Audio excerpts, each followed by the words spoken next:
So you wake up in the middle of the night with your heart racing. What could that be? Well, the first thing you want to do is differentiate between, is your heart rate really increasing or do you have palpitations? Because they can feel very similar. And so ideally, you'd want to check your pulse to see if your pulse rate is higher.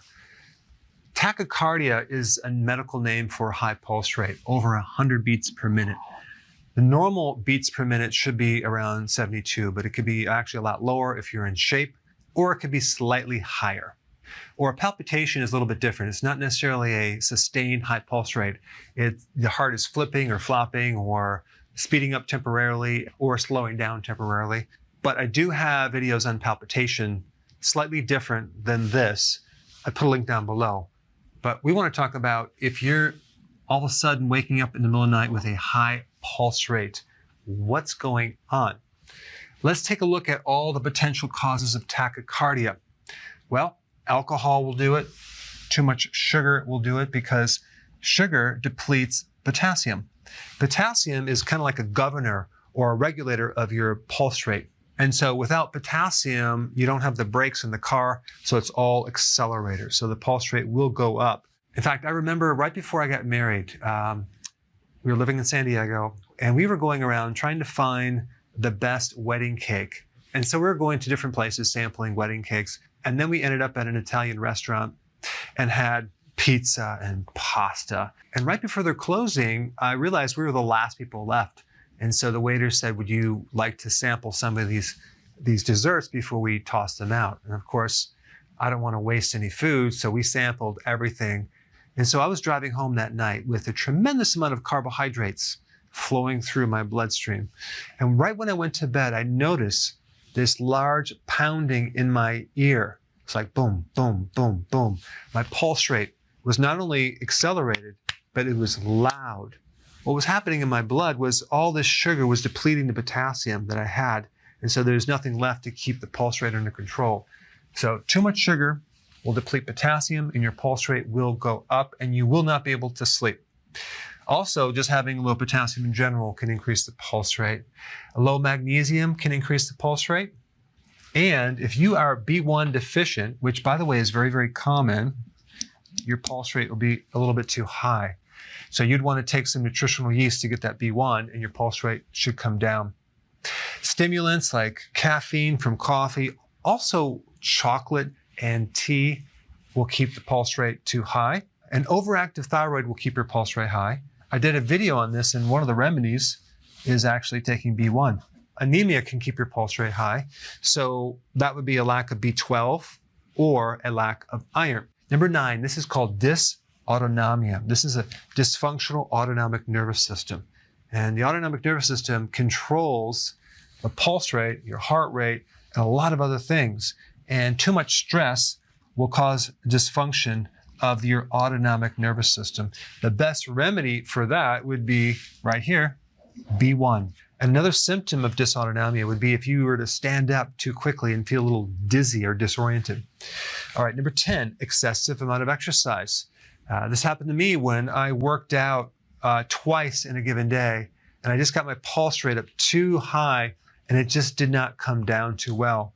So if your recovery is low or you overdo it, your pulse rate could be too high. Being too acid. Here's another example. One day I drank some kombucha tea. I didn't just drink a little bit. I drank the whole bottle, which actually switched my pH to being slightly too acidic. And my pulse rate was just way too high, and I couldn't sleep that night. So too much acid will increase your pulse rate, and it affects your breathing as well. All right, number 12, if your blood sugars are too high or too low, your pulse rate can go too high. And so if you have any of these, obviously it's pretty self-explanatory what you need to do. There are some other things you can do if you catch yourself in the middle of the night with your pulse rate high and you need to go back to sleep. This is what I would recommend. There's a simple breathing exercise where you just control your breathing in and out very slowly at a count of 4 to 5 seconds in and 4 to 5 seconds out. And so as you're controlling your breath slowly in and slowly out, that will actually start to affect your autonomic nervous system and your pulse rate should come down. So it's something that you can do to help you control the heart. All right, number 2, celery.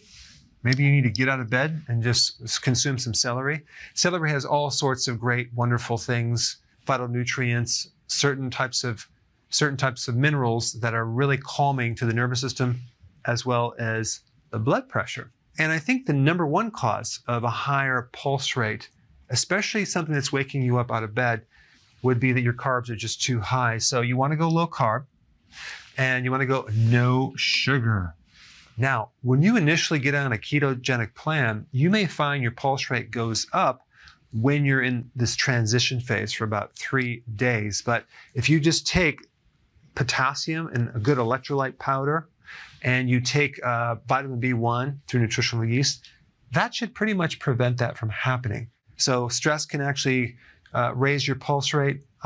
So during the day, you want to do long walks to keep the stress off your body as much as possible. I do walking every single day. I think yesterday I walked for an hour. It's very therapeutic. Get in nature and just do the walks.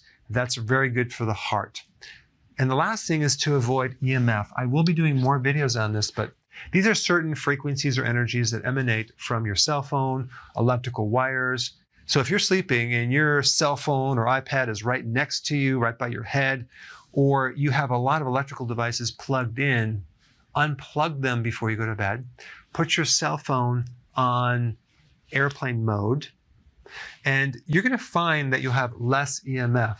What you have to realize is that these frequencies have a serious influence over your own frequencies. You have a lot of electrical things going on in the heart and different fields of energy, and so you want to keep these to a minimum. All right, guys, there you have it. Now you know exactly what to do.